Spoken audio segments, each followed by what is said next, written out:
நம பார்வதி பதையே அரகர மகாதேவா. தென்னாடுடைய சிவனே போற்றி, என் நாட்டவர்க்கும் இறைவா போற்றி. வெற்றிவேல் முருகனுக்கு அரகரோகரா. திருவடியும் தண்டையும்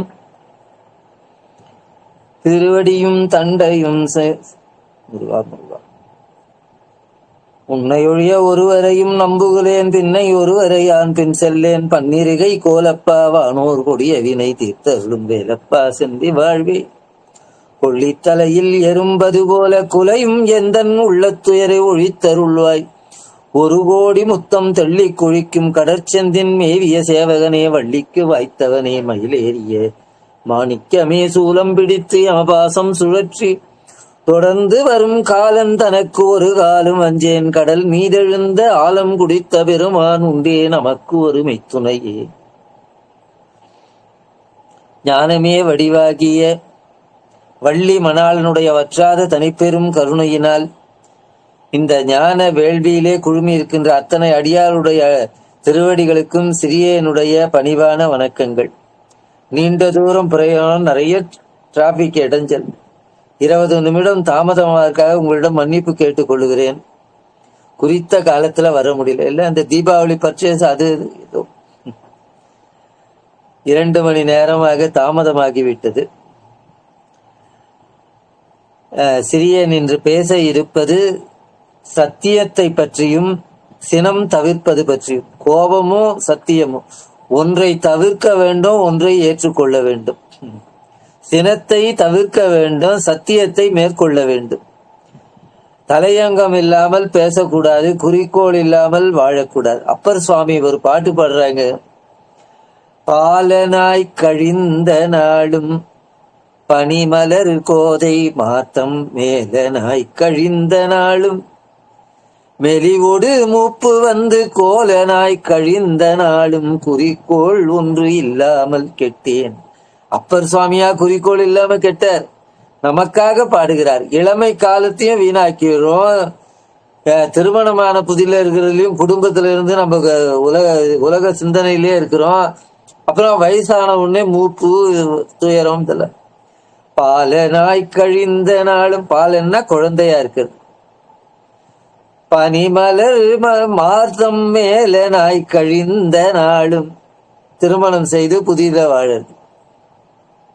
மெலிவோடு மூப்பு வந்து கோலனாய் கழிந்த நாளும் குறிக்கோள் ஒன்று இல்லாமல் கெட்டேன். நம்ம வாழ்க்கையில குறிக்கோள் இருக்கணும். குறிக்கோள் இல்லாம வாழ்க்கணும்.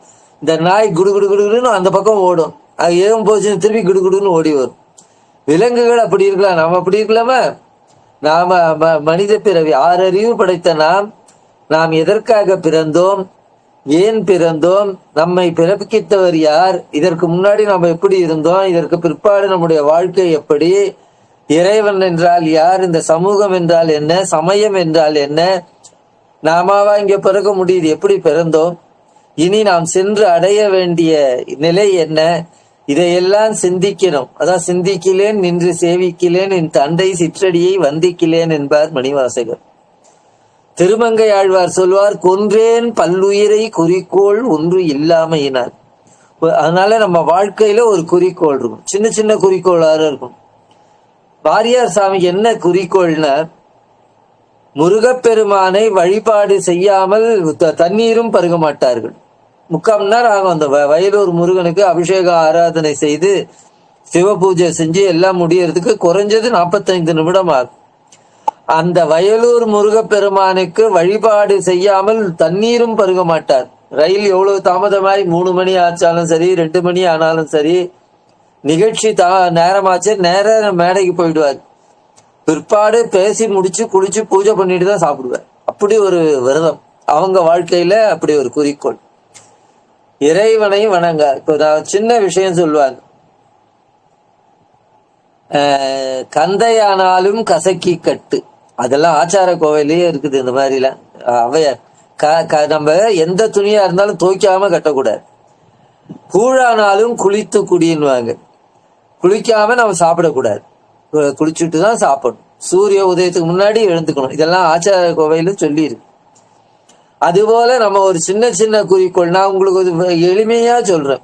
கஷ்டமானதெல்லாம் உங்களால, இப்ப வாரியார் சாமி மாதிரிலாம் உங்களால இருக்க முடியாது. 3/4 மணி நேரம் தினம் காலையில வெளியூருக்கு போறோம், தினம் பிரயாணம் இருக்கு. நாம எல்லோரும் சாப்பிடுறோம், 3 வேளையும் சாப்பிடுறோம், சாப்பிடாம இருக்கிறது. அப்ப சாப்பிடுறதுக்கு முன்னாடி திருநீர் வைத்து கொண்டுதான் சாப்பிடணும். வைஷ்ணவர்கள் இருந்தா திருமணம் இல்லாமல் சாப்பிடக்கூடாது, சின்ன விஷயம் இல்ல. சாப்பிடுறதுக்கு முன்னாடி சுவாமி 10 முறை சிவாய நம, ஸ்ரீராம ஜெயம், நமோ நாராயணம். எங்களுடைய வங்கியின் மேலாளருடைய ஜிஎம்ஆர் தான் தாயார், தினம் 108 முறை ஸ்ரீராம ஜெயம் எழுதிட்டு தான் சாப்பிடுவாங்க ஒவ்வொரு வேளையும். அந்த அம்மா டைனிங் டேபிள்லயே அந்த டைரி வச்சிருப்பாங்க. அந்த டைரியில சாப்பிடுவதற்கு முன்னாடி 108 முறை ஸ்ரீராம ஜெயம் எழுதிட்டு தான் சாப்பிடுவாங்க. அதெல்லாம் உங்களுக்கு கடினம். ஆனா சாப்பிட உட்கார்ந்த உடனே 10 முறை சிவாயனவன் சொல்லாமே, பஞ்சாட்சரம் சொல்லாமே, முருகா முருகா முருகா முருகா முருகா 10 நிமிஷம் 10 முறை சொல்றதுக்கு அரை வினாடி ஆகாது. ஆகையினால இந்த மாதிரி சின்ன சின்னது திருநீர் இல்லாமல் சாப்பிடக்கூடாது. அப்படி நீர் இல்லா நெற்றி பால் உண்பதற்கு முன் மலர் பறித்துட்டு உண்ணாறு ஆகியங்கிறார். சாப்பிடறதுக்கு முன்னாடி பெருமாளுக்கு ஒரு பூ வச்சுட்டு தான் சாப்பிடணும். நான் ஏன் அப்படி சொன்னார்னு சிந்தனை பண்ணேன். இந்த உலகத்திலே நாம எந்த பாவம் செய்தாலும் செய்யலாம், நன்றி மறந்த பாவத்தை ஒருபோதும் செய்யக்கூடாது. என்னன்றி கொன்றார்க்கும் உய்வுண்டாம் உய்வில்லை, செய் நன்றி கொன்ற மகர்க்குன்னார் வள்ளுவர். கடவுளை வணங்கவில்லை என்றால் நாம் நன்றி மறந்த பாவத்துக்கு ஆளாயிடும். திருச்சிக்கு போய் ஒருத்தர் காவிரியில குளிக்கலன்னா காவிரிக்கு என்ன நஷ்டம்? இங்கிருந்து காசிக்கு போயிட்டு கங்கையில குளிக்கலன்னா கங்கைக்கு என்ன நஷ்டம்? இந்த மாதிரி புனிதமான மனித பிறவி கிடைத்து இறைவனை வணங்கவில்லை என்றால் இறைவனுக்கு என்ன நஷ்டம்? உங்களுக்கு எல்லாம் நஷ்டமாகிவிடும். அரிதற்கு அரிதாக கிடைத்த இப்பிறவியை நாம் பயனுள்ளதாக மாற்றிக்கொள்ள வேண்டும். அதற்கு நாம இப்ப யாகம் பண்ணுங்க, வேள்வி பண்ணுங்க, அன்னதானம் பண்ணுங்க, கல்வி தானம் பண்ணுங்க, இப்படியெல்லாம் சொன்னா உங்களுக்கு முடியாம இருக்கலாம். ஆனால் பொய் பேசாமல் இருங்க, கோபத்தை தவிர்களை, எந்த ஒரு நஷ்டமும் கிடையாது. நாம் சுகமாக வாழ வேண்டும் என்றால் சினத்தை தவிர்க்க வேண்டும். நம்ம வேதம் ஆரம்பிக்கும் போது சத்தியம் வதான்னு ஆரம்பி, சத்தியத்தை பேசு, அதுக்கு அடுத்ததுதான் தர்மம் சரான்னு வரும். வேதத்திலே முதல்ல சொல்றது சத்தியம் வதா, அப்புறமா தர்மம் சரா. சத்தியத்தை பேசும்போது சத்தியம் அறம், ஔவையார் அறஞ்செய விரும்புன்னாங்க. அடுத்தது என்ன போட்டாங்க? 60 சினம்னு போட்டாங்க. அதற்கு என்ன தொடர்பு? நாம் எங்கே அறம் செய்கிறோமோ அங்க நம்ம கோபத்தை மூட்டுவார். நீங்க அன்னதானம் பண்ணுங்க, இலை எடுக்கிறதுக்கு முன்னாடியே வந்து உட்காருவோம். எல்லாரும் மோர் சாப்பிடும்போது சாம்பார் கொண்டாங்கன்னுவான். என்னையா அன்னதானம் பண்றீங்க, தூக்கி எறிஞ்சு பேசுவான். நம்ம எங்கே தர்மம் செய்கிறோமோ அங்க நம்ம கோபத்தை மூட்டுவார். அதனாலதான் ஔவையார் அறஞ்செய விரும்புன்னு சொல்லி அடுத்தது 60 சினம்னு போட்டாங்க. நீங்க எங்கே அறம் செய்கிறோளோ அங்க நம்ம கோபத்தை மூட்டுவாங்க. மூட்டுறதா நெருப்பை மூட்டுற மாதிரி. ஆகையினாலே நாம் சத்தியம் பேசுவது ஒரு அறம், சத்தியத்தோட வாழ்வது. அதனால சத்தியத்தை கடைபிடிக்கின்றவர்களை கோபம் மூட்டுவாங்க. யாராவது பொய் பேசினாலோ தங்களுடைய நிலையில இருந்தவர்களா நமக்கு கோபம் வரும். ஆகையினாலதான் ஔவையாரு எவ்வளவு பெரிய அறிவாளி. அறஞ்செய விரும்பு, அடுத்தது 60 சினம்னு போட்டாங்க. நாம எல்லாம் சௌக்கியமா இருக்கணும்னா கோபத்தை விட்டுணும். சாந்தமும் லேது சௌக்கியமும் லேது, தியாகராஜ சுவாமி பாடுற. சத்தியம் வதா, சத்தியத்தை பேசு. இதுல நமக்கு ஏதாவது கஷ்டம் உண்டா?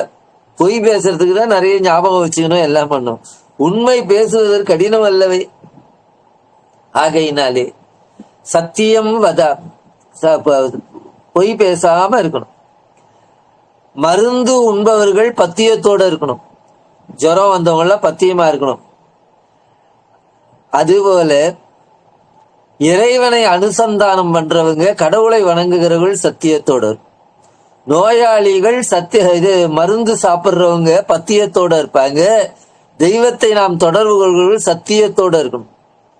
ஆண்டவன் சத்தியமே வடிவானவன். ஹரிச்சந்திரன் இந்த ஒரு சத்தியத்துக்காக நாட்டை இழந்தான், மகனை இழந்தான், மனைவியை இழந்தான், எல்லாம் இழக்க போகிறான். கடைசி நேரத்துல அவனுக்கு வெட்ட சொல்றாங்க. அப்ப விஸ்வாமித்திரர் சொல்றாரு, நீ ஒரு பொய் சொல்லு, எல்லாம் மீட்டு கொடுக்குறேன்னு. ஐயா, நான் இந்த உலகத்துல எனக்கு முத்தி வீடு என்று ஒன்று இருக்கு என்று நினைக்கிறேன். அது இல்லை என்றாலும் நான் பொய் பேச மாட்டேன். இவ்வளவு பெரிய ஞானி, நீங்கள் என்னை பொய் சொல்லுன்னு சொல்லுகிறீர்கள் என்னார். மனைவியை வெட்ட போறா, அது மறுமணத்திடு மாலையாக விழுந்ததா. அந்த சத்தியத்தை உபாசித்ததனாலே இன்றைக்கும் காசிக்கு போனா ஹரிச்சந்திரன் பஜார்னு இருக்கும். மனைவியை ஏலம் போட்டு விட்ட இடம். ஹரிச்சந்திரன் பாதுகாத்த அந்த சுடலை இருக்கு, நம்ம உயிர்களை எல்லாம் எரிக்கின்ற மயானத்துக்கு காவலாக இருந்தான் ஹரிச்சந்திரன். சக்கரவர்த்தியாக இருந்தவன் அன்னதானம் அள்ளி அள்ளி போட்டவன் வாய்க்கரிசி எடுத்து சாப்பிட்றான். அந்த ஒரு கொடுமையான நிலைமை கூட பொய் பேசலையாம். இப்ப சும்மா அல்வா சாப்பிடுற மாதிரி பொய் பேசுறேன். பொய்யுள்ள நெஞ்சில் போகாண்டி பொய்யாமை பொய்யாமை ஆற்றின் அரண்பெற செய்யாமை செய்யாமை நன்று என்பார் வள்ளுவர்.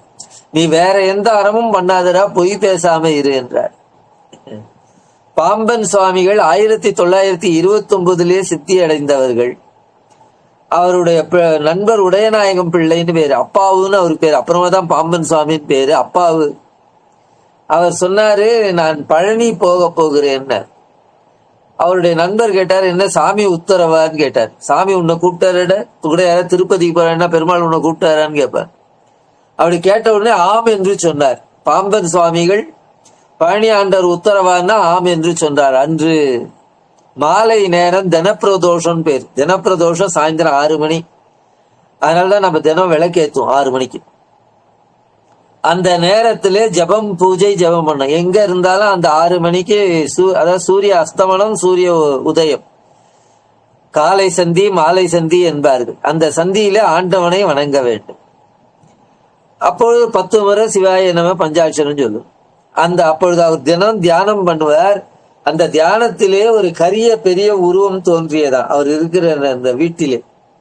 அடே, உன்னுடைய நண்பர் பழனி ஆண்டவர் உத்தரவா என்றால் உத்தரவு என்றாலே பழனி ஆண்டவர் உத்தரவா? நான் பொன்னும் பொருளும் வேண்டி நான் பொய் சொல்லவில்லையே, ஆண்டவனுடைய அருளுக்காக அல்லவா நான் பொய் சொன்னேன். அந்த அருளை கூட பொய் சொல்லிதான் பெற வேண்டுமா? சொல். பழனி ஆண்டவர் உத்தரவு வருகின்ற வரை பழனிக்கு வருவதில்லை. பழனி ஆண்டவர் உத்தரவு வருகின்ற வரை நான் பழனிக்கு வரமாட்டேன். சுவாமிகள் 80 ஆண்டு காலம் வாழ்ந்தார்கள்.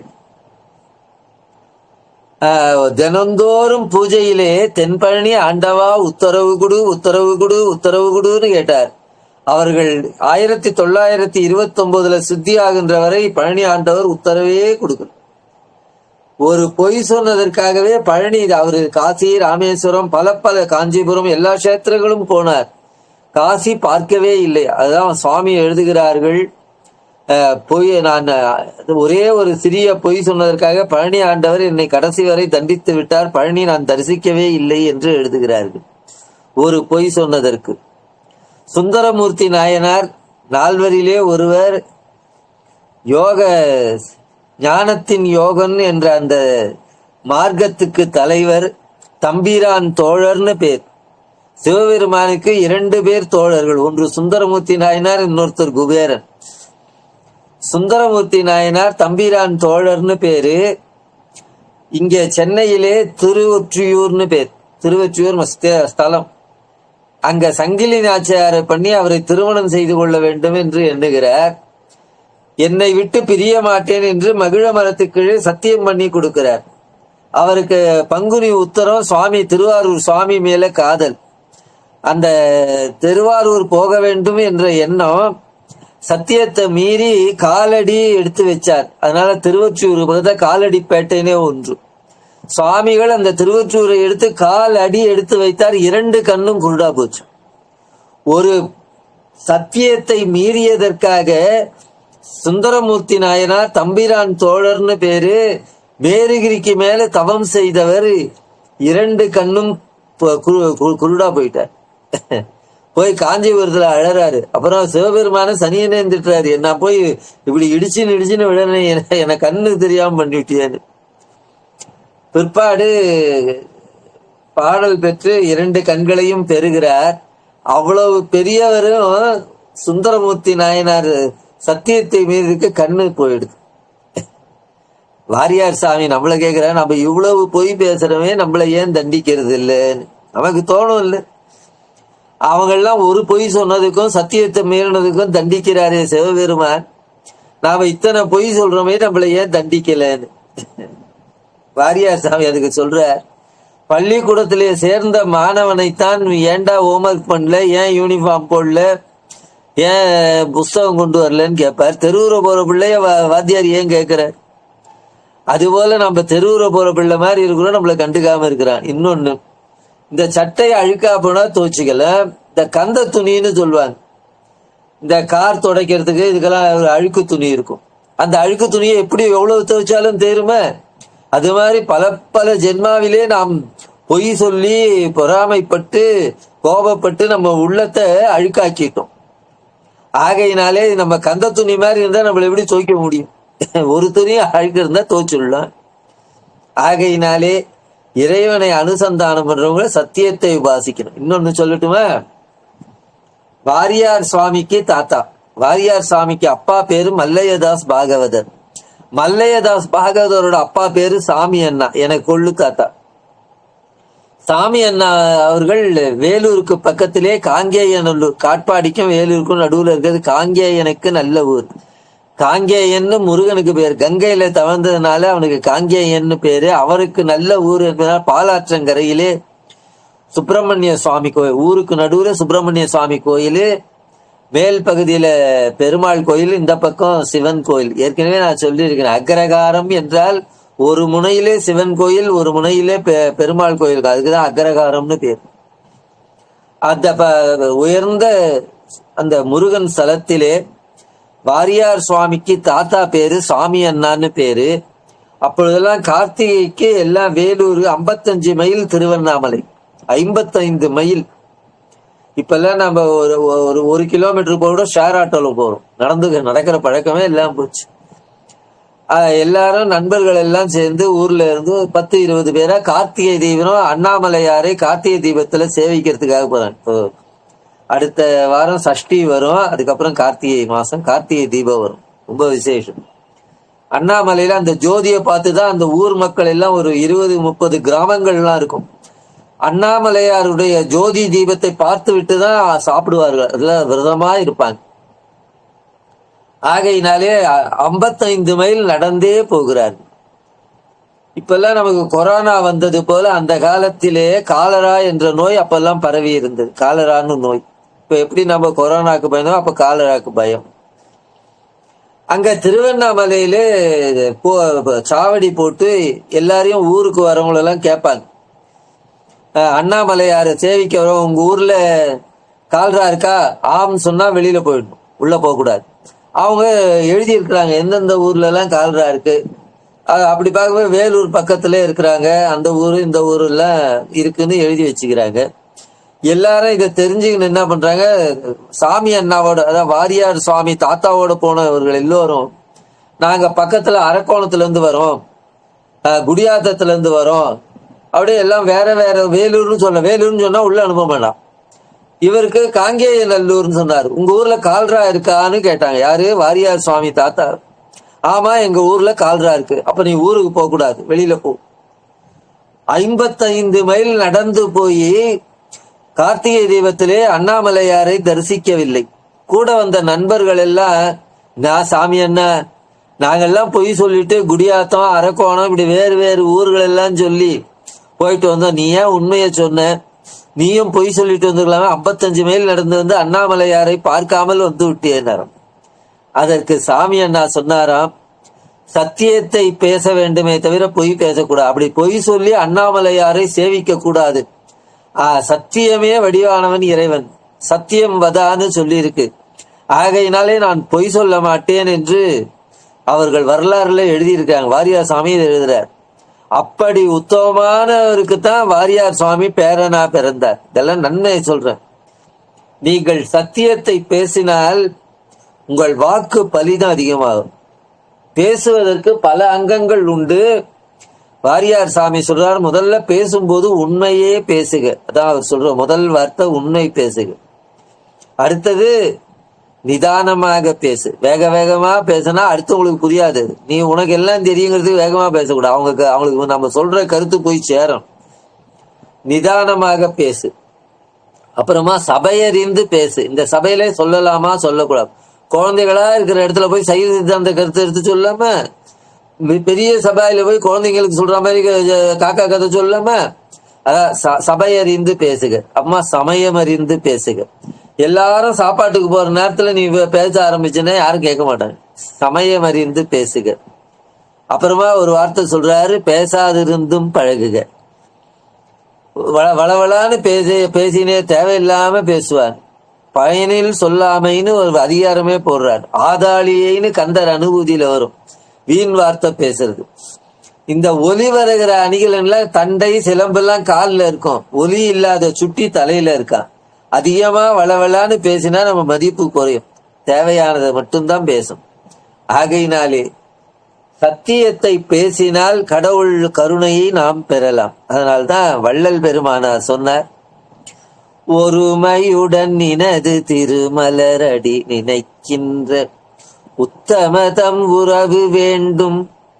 உள்ளொன்று வைத்து புறம் ஒன்று பேசுவார் உறவு கலவாமை வேண்டும். பெருமை பெறும் நினது புகழ் பேச வேண்டும், பொய்மை பேசாதிருக்க வேண்டும். இறைவனுடைய பெருமையை பேச வேண்டும், அடுத்தவங்களை பத்தி குறை சொல்லக்கூடாது. இவங்க அப்படி அவ அப்படி. அந்த அம்மா பாரு கல்யாணத்துல இந்த அம்மா இந்த வயசுல கோண வகுடு வச்சிருது, இந்த வயசுல பூ வச்சுன்னு போறாங்க, இந்த வயசுல இப்படி போடுவ. அதை பாரு இந்த பச்சை கலர் சட்டை போட்டிருக்காரு, அவரை பத்தி அப்புறமா சொல்றேன். அவரை பத்தி சொல்லி என்ன பிரயோஜனம்? அடுத்தவர்களுடைய குற்றங்குறைகளை நாம் காணக்கூடாது. அடுத்தவங்க குற்றங்குறைகளை காணினா நம்ம வீடு பூட்டிட்டு பூட்டு இழுத்து பார்க்கலாம். அடுத்தவங்க வீட்டு பூட்டெல்லாம் இழுத்து பார்க்கிற மாதிரி தான் அடுத்தவங்க குற்றங்குறைகளை பார்ப்பது. ஆகையினாலே சத்தியத்தை பேச வேண்டும் என்பது நம்முடைய வேதத்துடைய முதல் ஆத்திச்சூடி மாதிரி. இறைவனை வணங்குகின்றவர்கள் இந்த சனிக்கிழமை நீ எப்படியோ போட்டோம், சத்தியத்தை நாளையிலிருந்து நாம சத்தியத்தை உபாசிக்க வேண்டும். அப்படி சத்தியத்தை பேசினால் இறைவன் உங்களை தேடி வருவார். ஹரிச்சந்திரன் சத்தியம் பேசியதுனாலே அந்த மயானம், காசி மயானத்துக்கு எல்லா தேவர்கள் எழுந்தருளினார். ஸ்ரீமன் நாராயணர், சிவபெருமான், உமாதேவியார், முருகன் எல்லாம் அங்க காட்சி கொடுத்தாங்களாம். அங்க மயானமாக இல்ல, தேவக்கூட்டம் எல்லாம் அங்க வந்துருச்சான். எல்லாரும் நான் முருகனை வணங்கினால் முருகன் காட்சி கொடுப்பார், சிவன் வணங்கினால் சிவன் காட்சி கொடுப்பார், நாராயணன் வணங்கினால் நாராயணன் காட்சி கொடுப்பார். சத்தியத்தை உபாசித்த ஹரிச்சந்திரனுக்கு எல்லாரும் காட்சி கொடுத்தாங்களாம். ஆகையினாலே உங்களை நான் வேண்டி கேட்டுக்கொள்வது, சத்தியத்தை பேச வேண்டும். ஆண்டவன் சத்திய வடிவானவன். ஆகையினால் அவனை அடைவதற்கு சத்தியம்தான் வழிகாட்டி என்று சொல்லி, அடுத்தது கோபம், சினம் தவிர்த்தல். நாமெல்லாம் சௌக்கியமா இருக்கணும்னா, உடம்பு நலத்தோட இருக்கணும்னா கோபத்தை விட்டுடு. தன்னை தான் காக்கின் சினம் காக்க காவாக்கால் தன்னையே கொல்லும் சினம். நம்முடைய சினம் அடுத்தவர்களை அழிக்காது, நம்மளை அழித்து விடும். கோபத்தினாலே கெட்ட குடும்பங்கள் பல. இப்பொழுது நிறைய பேர் டிவோர்ஸ் போறாங்களே. நம்முடைய இந்து சனாதன தர்மத்திலே தாலி கட்டியாச்சுன்னா டைவர்ஸுக்கு வழியே கிடையாது. ஆனால் இப்பொழுது ரொம்ப குடிக்காரன், வீட்டுக்கு செலவு பண்ணாம ஓயாம மனைவி அடிச்சா வேற வழி இல்லை, பிரிந்து வாழ வேண்டி இருக்கும். பொதுவாக சின்ன சின்ன விஷயத்திற்கெல்லாம் இப்ப கோபம் சகிப்புத்தன்மை இல்லாத உலகம். கொஞ்சம் கூட பொறுத்து, ஒருத்தர்கிட்ட குற்றம் இருக்கிறது என்று நீ வேறு ஒருத்தர் அவர்கிட்ட குற்றம் இல்லாத குற்றம் குறை இல்லாதவர்கள் யார்? தூய மனிதர்களை எல்லார்கிட்டையும் அதாவது ஒரு குற்றம் இருக்குமே. குற்றம் பார்க்கில் சுற்றம் இல்லை என்பார்கள். சகிப்பு தன்மை வேண்டும். கொஞ்சம் கொஞ்சம் நம்ம பொறுத்து கொள்ளும். சினம் தவிர்த்தலுக்கு தென்கட்சி சுவாமிநாதன் ஒரு பெரியவங்க இருந்தாங்க, ரேடியோ ஸ்டேஷன்ல தினம் இன்று ஒரு தகவல் சொல்லுவார். அவரை நம்ம வாழ்க வளமுடன் அந்த அறிவு திருக்கோயில்ல கோயம்புத்தூர்ல அவங்க அப்ப வேதாத்ரி மகரிஷி இருந்த காலம். சினம் தவிர்த்தல அங்க பேசுங்கன்னு கூப்பிட்டாரு. நான் பயிற்சிக்கு வரேன், எனக்கே கோபம் வரும் அதனால அப்படின்னா. இல்ல நாங்க பயிற்சி நாங்க கொடுக்குறோம், நீங்க சினம் தவிர்த்தலை பத்தி பேசணும்னு சொன்னாங்களாம். அப்ப அவர் ஒரு கதை சொன்னார். விமானத்திலே பிரயாணிகளுடைய அந்த லக்கேஜ்ல அங்க பெரிய பெரிய பட்டிகள் எல்லாம் வாங்கி ஏற்றி அந்த கார்கோக்கு எடுத்துன்னு போறதுக்கு ஒரு நம்ம கிட்ட கையில ஹேண்ட் லக்கேஜ்ன்னு சொல்லுவாங்க, இன்னொன்னு கார்கோல போற லக்கேஜ் அதெல்லாம் வாங்கி ஏத்துறவருக்கு ஒருத்தர் அந்த தொழிலாளி வேலை செய்யறவங்க ஒரே கடுப்ப கோவப்படுற அந்த தம்பி என்ன பண்ணாரு, அந்த பெரிய பெட்டி அப்படி எடுத்தா பாருங்க, அந்த ஹேண்டில் உடஞ்சிடுச்சு. ஹேண்டில் உடஞ்சிட்டா அவ்வளவு பெரிய பெட்டி. இப்ப எல்லாம் நிறைய வீல் வச்சு, அந்த காலத்துல வீல் இல்லாத பெட்டி. அவருக்கு கோவமா வருது, நான் வெளிநாட்டுக்கு போறேன் இப்படி பண்றாவுன்னு. சாரி சார், சாரி சார், என்ன மன்னிச்சிங்க சார், என்ன மன்னிச்சிங்க சார், நான் தெரியாம பண்ணிட்டான். அவன் மன்னிப்பு கேட்க ஒரு கோவம் வந்துனே இருக்குது. அறிவு இருக்கா உனக்கு, என்ன நீ புத்தி இருக்குதா, அது இருக்குது, இப்படியா பண்றியா அப்படின்னு கட்டினார். பிற்பாடு மன்னிச்சிங்க சார் சொல்லிட்டு அவரு விமானத்துல போயிட்டார். இந்த சினம் தவிர்த்தல் இவரு போய் கேட்டாராம். அவரு, ஐயா நாங்க வகுப்பு எடுக்கிறோம், சினம் தவிர்த்தல. அவர் அவ்வளவு திட்டினாரு, உங்களுக்கு கோபம் வரலையான்னு கேட்டார். மனுஷன்லாம் கொஞ்சம் கோபம் வரதானே செய்யும் சார், காமமும் கோபமும் உயிர் குணமாச்சே சார், எனக்கு கோபம் வராம இருக்குமா? கோபம் வரும், அது என் வழியில நான் தீர்த்துக்கினேன். நீ கோபமே பள்ளியே சார். அவர் ஜப்பானுக்கு போறாரு சார், அவர் துணிமணி எல்லாம் நான் அமெரிக்காவுக்கு அனுப்பிச்சிட்டேன் சார், என் வழியில நான் தீர்த்துட்டேன்னாரோ. இப்படி தென்கட்சி நான் பேசிட்டு அடுத்த முறை என்ன அதுக்கப்புறம் கூப்பிடலன்னாரு. அதே மாதிரி சகிப்புத்தன்மை வேண்டும், கொஞ்சம் கொஞ்சம் வாழ்க்கையில பொறுத்து. கணவன் மனைவி விட்டு கொடுத்து வாழணும்னு சொல்லுவாங்க. இப்ப அதை மாத்தி புரிஞ்சுக்கிறாங்க. கணவன் மனைவியை விட்டுணுங்கிற, மனைவி கணவனை விட்டுறங்கிற, விட்டு கொடுக்குற வாழ்க்கை மாறி போச்சு. அப்படி எல்லாம் இருக்கக்கூடாது. சகிப்புத்தன்மை வேண்டும். எதோ நாம் பொறுத்து போகணும். கோவப்பட்டுக்கினே இருக்கக்கூடாது. சாம்பார்ல உப்பு கூடி போனா அதுக்காக பாகிஸ்தான் பிரச்சனை. ஏன்டி உங்க அப்பனா கோவம் உப்பு வாங்கி கொடுத்தான், ஏன் இப்படி அள்ளி கொட்டினா, ஏன் எங்க அப்பாவை பத்தி பேசுற, எங்க அப்பா உனக்கு ஸ்கூட்டர் வாங்கி கொடுக்கல, வைர மோதிரம் போடல, அது சண்டை வந்து. அதே நாகரிகமா சொல்லணும். பார்வதி, நீ எனக்கு மனைவியா வரத்துக்கு நான் ரொம்ப பாக்கியம் பண்ணிருக்கிறேன். உப்பு கொஞ்சம் சாம்பார்ல கூடுதலா இருக்கு, கொஞ்சம் உருளைக்கிழங்கு வேக வச்சு அதுல போட்டுவிடு, இல்ல சாதம் சூதா பிடிச்சு ஒரு கைப்பிடித்தா அது உப்பு இழுத்துரும். அப்படி குற்றம் குறைகள் இருந்தா அது சொல்லி தீர்த்துக்கணும். அதை விட்டுட்டு சத்தம் போடக்கூடாது. ஒரு உயர்ந்த பிளவர் வாஷ்னு வைங்க, அதுக்கு ஏதோ தரையில குழந்தை வச்சிரு, இவரு உடைச்சிட்டு, உங்க வீட்டுல யாருக்குமே கண்ணுக்கு தெரியாதான்னு. இப்ப இவர் உடைச்சதுக்கு ஏன் அவங்க வீட்டுல இருக்கிறவங்க எல்லாரையும் வார்த்தைகள் வரும். கோபம் வந்து விட்டால் அறிவு வேலை செய்ய, பாபம் செய்யும். கோபம் வந்தவர்கள் பாபம் செய்ய துணிவர், மனம் நோக பேசி விடுவார்கள். சினத்தினால வரும் காமம், வெகுளி, மயக்கம், இவை மூன்றும் நாமம் கெட கெடும் நோய்ங்கிறார் வள்ளுவர். கோபம்ங்கிறது ஒரு நோய். நோய்க்கு இடம் கொடுதல் என்பார்கள். சின்னதா ஏதாவது நோய் இருந்தாலே வைத்தியர் போய் பார்த்துக்கணும். நாமளா மாத்திரை சாப்பிடக்கூடாது. என்ன எதுக்காக? நோய் நாடி, நோய் முதல் நாடி, அது தீர்க்கும் வாய் நாடி. தலைவலிக்கு மருந்து கொடுத்தா தலைவலி ஏன் வந்ததுன்னு பார்த்து மருந்து கொடுக்கணும். ஆகையினாலே கோபம் என்பது ஒரு நோய். காமம், வெகுளி, மயக்கம், இவை மூன்றும் நாமம் கெட கெடும் நோய். சினம் தவிர்த்தல். இந்த சகிப்புத்தன்மைக்கு 1997 சகிப்புத்தன்மை ஆண்டுன்னு கொண்டாடினாங்க. இதுவும் தென்கட்சி சுவாமிநாதன் ஐயா சொன்னதுதான். இப்பெல்லாம் மல்டி ஸ்பெஷாலிட்டி ஹாஸ்பிட்டல்னு வந்து அங்கங்க பல எல்லா ஒரே இடத்துலயே எல்லாம் பார்த்துக்கலாம். Multi speciality hospital. ஒருத்தர் இந்த டிசம்பர் மாசம் வந்தா எல்லாம் கேலண்டர் வாங்குவாங்க. கேலண்டரு அது ஒரு, நான் பேங்க்ல உத்தியோகம் பார்த்து 10 கேலண்டர் வாங்குவான் ஒருத்தனை. என்ன பண்ண போறோம், 10 ஆணி அடிச்சு வீட்லயே மாட்ட முடியும். அவரு ஒருத்தருக்கு டெய்லி சீக்கிரம் 1 இருந்தா போதுமே, அவரு அது ஆணி அடிக்கலாம், புது வீட்டுக்கு வந்துக்குதேன்னு சொல்லி கேலண்டர் ஆணி அடிக்கணும்னு சொல்லிட்டு சுத்தியில ஆணி அடிச்சாரு. கையில கொஞ்சம் பட்டுடுச்சு, ரத்தம் வந்துருச்சு. ஐயோ, இரும்புல பட்டு ரத்தம் வந்துச்சு, டெட்டனஸ் இன்ஜெக்ஷன் போட்டுட்டா நல்லது, வேற எதுவும் பிரச்சனை வரா இருக்கும், இதுவரை துருப்பிடிச்ச ஆணியா இருக்கேன்னு சொல்லி பக்கத்துல இந்த மல்டி ஹாஸ்பிட்டலுக்கு போனாங்க. அந்த அம்மா அங்க இருக்கிற ரிசப்ஷனிஸ்ட், ஐயா இங்க உட்காருங்க. ஐயா ஒண்ணும் இல்லம்மா, காலில் கையில கொஞ்சம் அடிபட்டு இருக்குது, டெட்டனஸ். அதெல்லாம் இல்ல, ரூல்னா ரூல் தான், அங்க உட்காரு. ஒருத்தர் வந்து வெயிட் பாக்குறாரு. ஏமா எனக்கு ஏமா வெயிட் பாக்குற? யோ, ரூல்னா ரூல் தான், பாரு வெயிட் பாரு. அடுத்தது வந்து ஹைட்டு பாக்குறேன். அப்ப தெர்மாமீட்டர் வைக்கிறாங்க. தெர்மாமீட்டர் வாயில வச்சோன்னே ஒரு பொருட்கள் பக்கத்துல பார்த்தா எல்லாருக்கும் தெர்மாமீட்டர் வச்சிருக்கு. என்னடா இது, கையில அடிபட்டுதுன்னா இதுக்கே தெர்மாமீட்டர் போடுறாங்க, வெயிட் பாக்குறாங்க, என்ன ஒண்ணும் புரியலையேன்னு. அப்புறமா அந்த பிபி அப்பாரேட்டஸ் இருக்குது, பிபி பாக்குறேன். அம்மா எனக்கு ஒண்ணும் இல்லம்மா, டெட்டனஸ் இன்ஜெக்ஷன் போடணும். சும்மா இவருக்கா பயங்கர கோவம், வாயில வேற தெர்மாமீட்டர் வச்சுட்டாங்க, பேசவும் முடியல. பக்கத்துல இருக்கணும் வாய் அப்படி இருக்கு. இவருக்கு அந்த தெர்மாமீட்டர் எடுத்தோன்னு, என்னையா இந்த ஆஸ்பத்திரியில இப்படி பண்றாங்க அநியாயமா. நான் வெறும் கையில சின்னதா அடிபட்டு இருக்குது, ஒரு டெட்டனஸ் இன்ஜெக்ஷன் போட்டு போலான்னு பார்த்தா இப்படி பண்றான். அவன் பக்கத்துல சொன்னான், ஐயோ நீ டெட்டனஸ் இன்ஜெக்ஷன் கையில அடிபட்டு வந்த, நான் கொரியர் கொடுக்க வந்தா என்னையே எல்லா டெஸ்டும் பண்றாங்க. கொரியர் கொடுக்கறவங்களுக்கு ஹைட்டு வெயிட்டு தெர்மாமீட்டர் பாக்குறாங்களாம். இந்த சகிப்புத்தன்மை இல்லாததுக்காக எழுதுறார். ஆகையினாலே நாம் இந்த உலகத்திலே வாழ்வோம்னா கொஞ்சம் கொஞ்சம் விட்டு கொடுத்து வாழ்ந்து பார்க்கணும். குற்றம் பார்க்கில் சுற்றம் இல்லை. யார்கிட்ட குற்றம் இல்லை? ராமரு காட்டுக்கு போன்னு சொன்னாரு. அவர் வசிஷ்டர் கிட்டக்க வேதம் படிச்சவர்.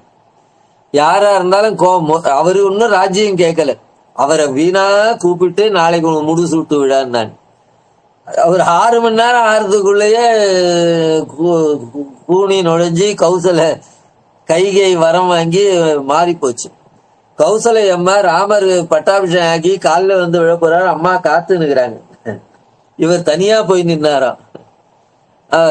அப்பா வந்து தம்பிக்கு நான் காட்டுக்கு போறோம்னாராம். இவர் கேட்கல. நம்ம கோவம் வருமா வராத? ஐயா நானா கேட்டேன் ராஜ்யம். சரி ராஜ்யம் நான் கேட்கல, நீயா முடிச்சு விட்டுருன்னு சொன்னேன். அப்புறமா தம்பிக்கு என்ன ரைட்டு, இப்ப காட்டுக்கு போக சொல்லு, என்ன நியாயம் இது? வந்து இப்ப இப்ப இப்ப இருக்கிற பசங்களை தான் நேரா வக்கீல் வீட்டுக்கு போவாங்களாம். இது பிதிர்ராஜ்ய சொத்து. எங்க தாத்தா காலத்துல இருந்து ஆண்டு வருது, ஒருத்தருக்கே கொடுக்கற ரைட்டு கிடையாது. எங்க அப்பா கேனப்பாய் இளையதார்த்து மோகத்தினால இந்த மாதிரி பண்ணிவிட்டாரு. நேரம் வக்கீல் வீட்டுக்கு இல்ல போவான், காட்டுக்கா போவான். ஆகையினாலே அங்க கோபம் வரும். லட்சுமணருக்கு கோபம் வருது. சாமிய பார்த்தாரு, அவனுக்கு வில்லும் நானும் எழுதுறான். அவன் கோபத்துல துடிக்கிறான். அங்க போய் ராமன், அப்பா கோபமே விளையாத ஊர்ல உனக்கு எப்படிடா கோபம் வந்தது? அண்ணா உங்கள் முடிசூட்டுக்கு ஒரு விழா தடையில இப்ப கூட கோபம் வரும். எப்பதான் கோபம் வரும்? ஒரு கணவனாரு 20,000க்கு டிஷ்யூ புடவை எடுத்து கொடுத்தாரு. இப்ப 20 50,000ங்கிறாங்க, எனக்கு தெரியல. அப்ப அந்த காலத்துல 20,000 டிஷ்யூ புடவை, இப்ப 1,00,000ங்கிறாங்க, 50,000. அதை கட்டி வச்சுட்டு அந்த அம்மா கேட்பாங்க, ஏங்க இப்போ உங்க ஃப்ரெண்டு கல்யாணத்துக்கு போறமே கட்டிக்கலாமா? வேணாமா, இப்ப வேணாமா, வேற ஏதாவது நிகழ்ச்சி கட்டலாம்.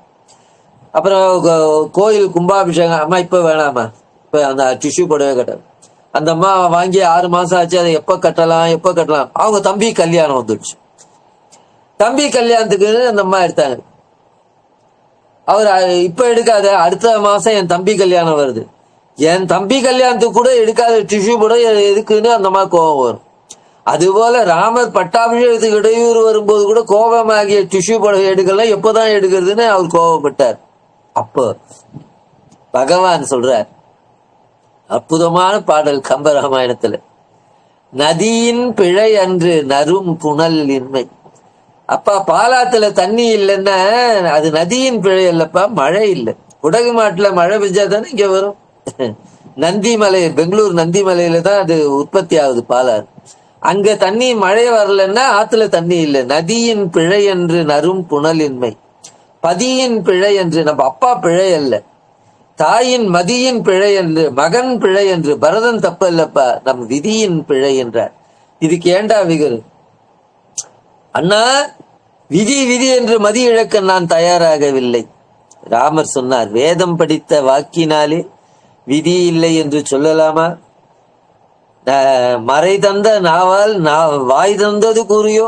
வேதம் படிச்ச நீ இப்படி விதி இல்லைன்னு சொல்லலாமா? விதிக்கும் விதி காண்பேன். அவர் என்ன சொன்னாரு, எனக்கு அப்பா அம்மா தெய்வம், தந்தை சொல் மிக்க மந்திரமில்லை என்று நான் வாழ்கிறேன். ஆகையினாலே என்னுடைய அப்பாவுடைய கட்டளை நிறைவேற்றுவது என் கடமை.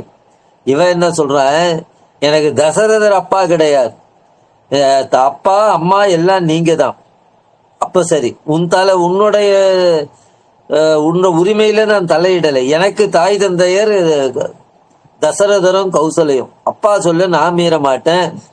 நான் உனக்கு அப்பன்னா என் சொல்ல நீ தள்ளுறது நியாயம் இல்லைன்னார. அதுக்கப்புறம் தான் வாய மூடிட்டு ராமர் போறார். கோவப்பட சீத்தை கோச்சிக்கலாம் இல்லை, உங்க அப்பா தான் காட்டுக்கு போக சொன்னாரு. இப்ப இருக்கிறவங்கள இருந்தா நீங்க 14 ஆண்டு நல்லா போய் காட்டுல போய் இருங்க, என்னை எடுத்துன்னு போய் ஜனகர் எங்க அப்பா வீட்டுல விட்டுடுங்க, 14 வருஷம் கழிச்சு வரும்போது என்ன ஜனக நாட்டுல இருந்து கூட்டினுவாங்க அப்படி இல்ல சொல்லுவாங்க. அந்த அம்மா அப்படி சொல்லையாம். எங்கே ராமர் இருக்கிறாரோ அதுதான் எனக்கு அயோத்தின்னாராம். அது ரொம்ப காடு சுடுன்னாராம். உன்னை பிரிஞ்சு இருக்கிறத காடு சுடுமான்னு கேட்டாலாம். நீ பிரிவில் சுடுமோ காடு.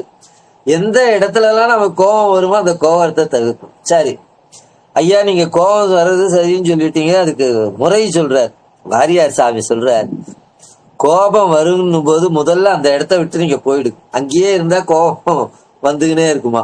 காப்பி சூடா இருக்கும். அப்பெல்லாம் டபராவோட காப்பி, இப்பெல்லாம் கப்பல கொடுவோம், அப்ப டபராவோட காப்பி வரும். காப்பி சூடா இருந்தா அந்த சூட்டை மாத்தத்தை டபரால ஊத்தி ஆத்தி குடிப்பாங்க.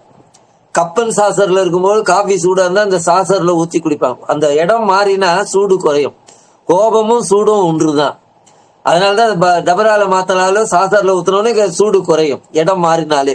அது போல எந்த இடத்துல உங்களுக்கு கோபம் வருகிறதோ அந்த இடத்த விட்டு போயிடும். அதே மாதிரி துக்கமும், குழந்தை மறைஞ்சு போச்சு, அந்த குழந்தை இருந்த இடமெல்லாம் நமக்கு ஞாபகம் வரும். அதனால அந்த வீட்டை காலி பண்ணிட்டு வேற வீட்டுக்கு போகணும். ஐயோ, குழந்தை இங்கதானே இருந்தானே. இடம் மாறினால் துயரமும் கோபமும் மாறும். அடுத்தது கோபம் வரும்போது 10 முறை பஞ்சாட்சரம், 10 முறை சாமி பேர சொல்லு. ஓம் நமோ நாராயணா, ஓம் நமோ ராம் ராம் ராம் ராம் ராம் ராம் ராம்னு 10 முறை சொன்னா, தெய்வ நாமத்தை சொன்னா கோபம் குறையும். அப்புறமா இன்னொன்னு சொல்ற, எனக்கு தெய்வ நம்பிக்கை இல்லையா, நான் என்னையா பண்றது? நேரா நிலை கண்ணாடி முகத்துல போய் பாருங்க. வீட்டுல கண்ணாடி இருக்கும்ல, எல்லார் வீட்லயும் எது இருக்குதோ இல்லையோ கண்ணாடி இருக்கும். என்னாலும் தலை வாரணும், மேக்கப் பண்ணணும். நேரா கண்ணாடியில போய் உன் முகத்தை பார். ஏற்கனவே நம்ம மன்மதன் மாதிரி இருக்கும். கோபம் வந்தா நம்ம முகம் நமக்கே பிடிக்காது. போய் உங்க முகத்தை கண்ணாடியில பாருங்க, உங்களுக்கே உங்க முகம் பிடிக்காது. கோபமா இருக்கும்போது நம்ம முகம் நமக்கே பிடிக்காது.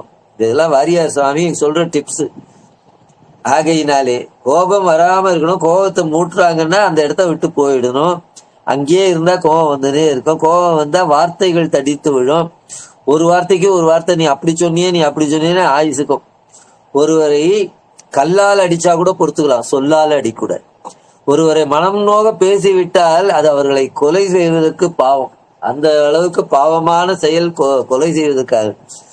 ஆகையினாலே கல்ல போட்டா பொறுக்கலாம், சொல்ல போட்டா பொறுக்க முடியாது. ஆகையினாலதான் நாங்கெல்லாம் சுவாமி, இப்ப ஏன் நான் முதல்ல சுவாமி கும்பிடுறேன்னா, பேசுகின்ற போது தவறான வார்த்தை எதுவும் வரக்கூடாது. நம்ம கண்ட்ரோல்லயா பேசுறோம், கடவுள் அல்லவா நம்ம பேச வைக்கிறார். ஆகையினாலேதான் நாங்க எங்க பெரியப்பா எப்ப ஆரம்பிச்சாலும் கைத்தலம் நிறைகனின்னு திருப்புகழ் பிள்ளையார் பாட்டு பாடுவார். அடுத்தது ஒரு திருப்புகழ் பாடுவார். அந்த அன்னைக்கு என்ன சப்ஜெக்டோ அது சம்பந்தமான திருப்புகழ் பாடுவார். அப்படி திருப்புகழ் பாடிட்டு ஆரம்பிச்சா சில பேர் சொல்லுவாங்க, நமக்கு எதிர்மறையான எண்ணம் உள்ளவர்கள் கூட கூட்டத்துல இருப்பாங்க. அவங்களுடைய அந்த நச்சு எண்ணங்கள் நம்மளை பாதிக்குமா, அதனால பேசுவதிலே தடை ஏற்படுமா அப்படின்னு சுகிசிம் ஐயா கூட ஒரு முறை சொன்னார். இந்த மாதிரி எதிராளிகள் நமக்கு எதிரான எண்ணங்களுடைய நம்முடைய பேச்சு சில இடங்கள்ல பேச்சு ரொம்ப உயர்வா இருக்கும்.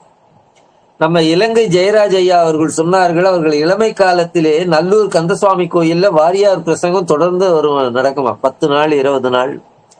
ஒரு 4வது நாள் கந்தபுராணத்திலே முருகனை பற்றி சுவாமிகள் பேசினார்களா, அது மாதிரியான உயர்வான பேச்சை நான் அப்புறம் கேட்கவே இல்லை.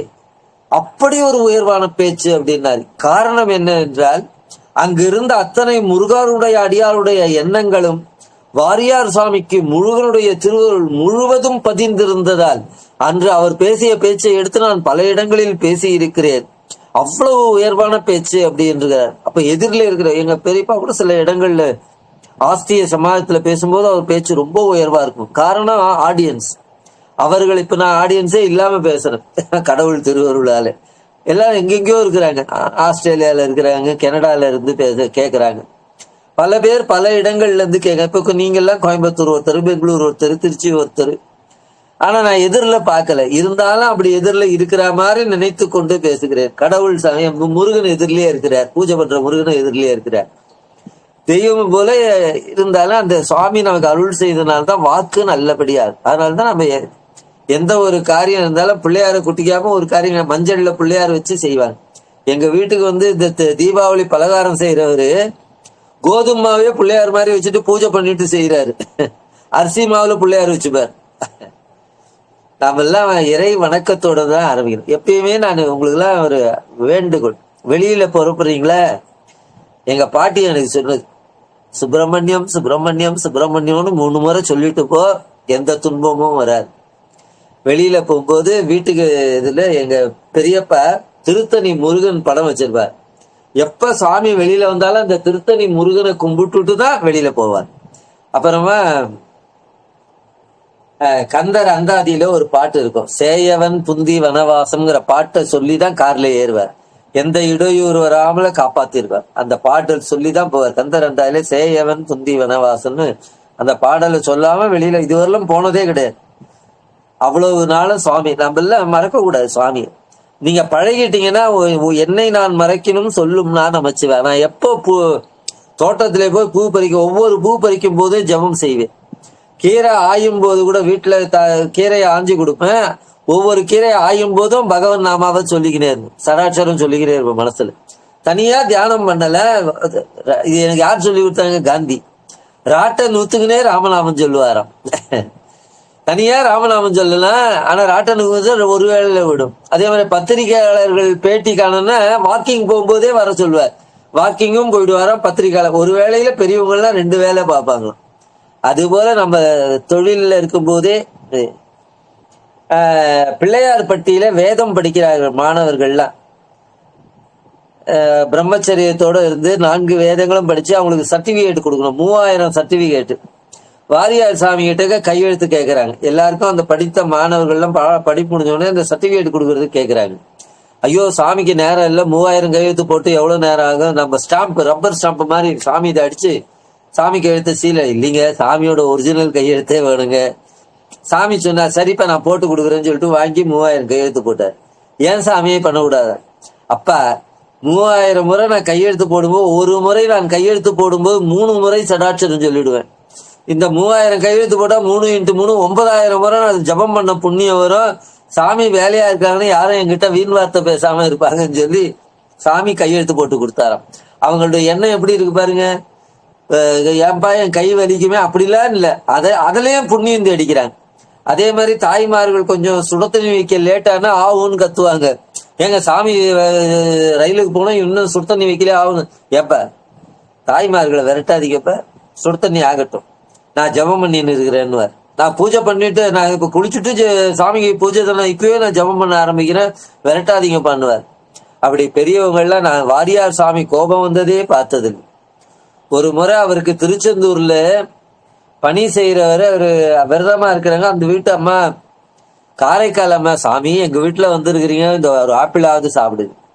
அவர் ஆப்பிள் என்ன பண்ணார், பக்கத்துல உதவிக்கு இருக்கிற ஒரு சுப்பிரமணியம்னு ஆசிரியர், அப்பா இது தோல் எடுத்து கொடுப்பாருனார். சாமி எல்லாம் பேசிட்டு கார்ல உட்கார்ந்து அங்க சமாதி கோயில்ல பேச போறார். இவர் அந்த பொட்டலத்தை எடுத்து வந்து கொடுத்தார். சரி நம்ம போகும்போது வழியில சாப்பிடலான்னு பார்த்தா வெறும் தோல் மட்டும் இருக்கு. சரி பொட்டலம் மாறி போயிருக்கும் போல சாமி கோவப்பட வந்து கேட்டார், என்னப்பா வெறும் தோல் மட்டும் இருக்குது, நீங்க என்ன சாமி சொன்னீங்க, தோல் எடுத்து கொடுங்க, நீங்க பழம் என்னப்பா பண்ண? நான் சாப்பிட்டேன் சாமி. அவர் பல்லு இல்லையேன்னு சொல்லிட்டு தோலை எடுத்து பழம் கொடுக்க சொன்னா வேற யாராவது இருந்தா தோலை உரிச்சிருவாங்க.